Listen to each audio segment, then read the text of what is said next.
Ahí tenemos dos vidas paralelas.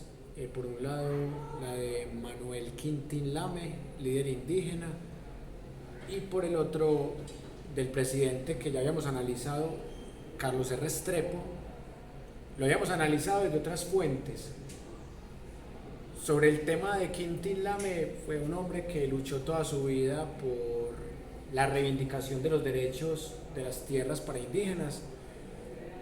Recordemos que cuando se dio la separación de España, se predicó un falso principio de igualdad. Es que como debía haber igualdad, entonces vamos a quitarle tierras a los indígenas para que queden igual a los que no tienen tierra. Ahí igualaron pero quitándole a los indígenas. Entonces los indígenas desde épocas antiguas han luchado por el tema de la tierra, y en pleno siglo XXI ustedes ven que todavía hay problemas en el Cauca. En el Cauca todavía hay lucha por las tierras, y hasta el mismo gobierno de Gustavo Petro le está dando mucha dificultad resolver ese tema. Ustedes saben que en Colombia ha habido dos intentos de reforma agraria. La primera fue la de Alfonso López Pumarejo, que la vamos a estudiar en la próxima clase, y la segunda fue la de Carlos Lleras Restrepo, que la vamos a estudiar más adelante. Y ambas reformas agrarias fracasaron. Y ahora con este gobierno de Gustavo Petro se está intentando la tercera reforma agraria. Esperemos que la tercera sea la vencida, pero es difícil. Es difícil porque es un problema que viene de la colonia. Y por eso en el programa de Contravía hacen un interesante especial sobre Manuel Quintín Lame, sobre lo que representa para comunidades indígenas. Entrevistan a un señor que es Pijao, y también habla de las dos formas de ser acabado por el sistema. O sea, el sistema dominante te puede acabar de dos maneras: una, matándote, y la otra, encerrándote y no permitiéndote cambiar nada. Por eso existen dos definiciones de mártir. Mártir es el que muere a causa de una ideología, pero también hay otro tipo de mártir, que es el mártir que puede que muera de manera natural, pero que siempre lucha por una causa justa y al final muere sin lograr esa causa justa, muere en la injusticia a pesar de haber luchado toda su vida por eso.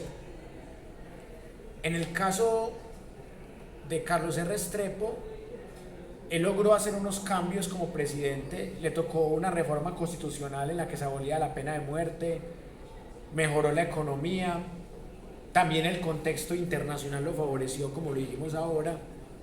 Pero más allá de inventar la lotería de Medellín y otras cosas, lo más interesante de Carlos R. Restrepo fue que pudo separar Estado e Iglesia, pudo librarnos un poco del regionalismo, y también pudo redistribuir un poco la riqueza. Por eso este homenaje que le hace el canal de Teleantioquia es muy interesante para mirarlo.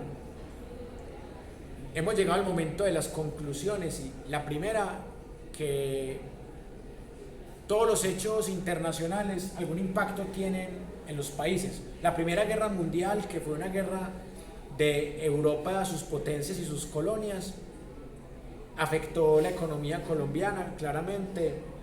Muchas empresas aquí germanas, empresas francesas, empresas británicas, empresas estadounidenses.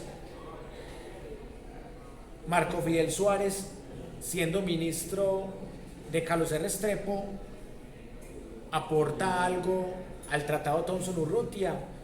Se aprueba el dinero, un dinero que gestiona el gobierno de Carlos R. Restrepo, se logra recibir solamente en el gobierno de 1922, es decir, un dinero que se gestionó entre 1910 y 1914 llega para 1922 y ahí se construyen unos ferrocarriles como quería mucho sector conservador, pero también nacen nuevos casos de corrupción que vamos a estudiarlos la próxima clase con detenimiento.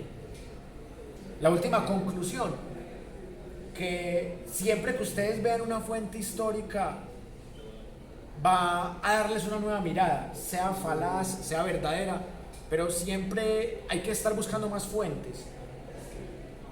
Yo acá les recomendé que miraran estos documentales de Teleantioquia, el libro de Antonio Caballero, también el libro de Malcolm X, el libro de Santa, pero hay muchos más libros en donde ustedes pueden hacerse una idea de quién fue el presidente Reyes, de quién fue el presidente Carlos R. Restrepo, el presidente José Vicente Concha, el líder liberal Rafael Uribe Uribe, el líder indígena Manuel Quintín Lame, y a partir de comparar fuentes ustedes van a ir sacando sus conclusiones. En la próxima clase ya vamos a meternos de lleno al periodo entre guerras y también a estudiar las causas de la Segunda Guerra Mundial y los primeros acontecimientos de la Segunda Guerra Mundial. ¿Qué pasó en esta época? Un montón de cosas. El nacimiento del fascismo italiano, el nazismo alemán, el falangismo en España, la guerra civil en España, la crisis económica en Estados Unidos, en Colombia la caída de la hegemonía conservadora, el nacimiento de un liberalismo que tuvo también contradicciones y sobre todo la llegada de nuevas tecnologías, de nuevas armas y también nuevas formas de corrupción.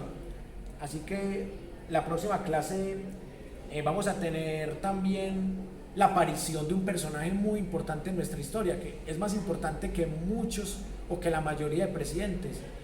Vamos a mostrar cómo aparece Jorge Eliezer Gaitán, el primer parlamentario que denunció la masacre en las Bananeras, cómo se va volviendo un enemigo de la CIA y de Estados Unidos, por qué Gaitán es tan importante y parte de la historia de Colombia en dos, y cómo se divide el liberalismo.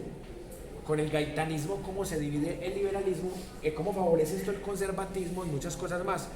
Así que el próximo lunes vamos a tener un trabajo más interesante porque vamos a tener más caricatura política, vamos a tener más fuentes y más problemas por discutir.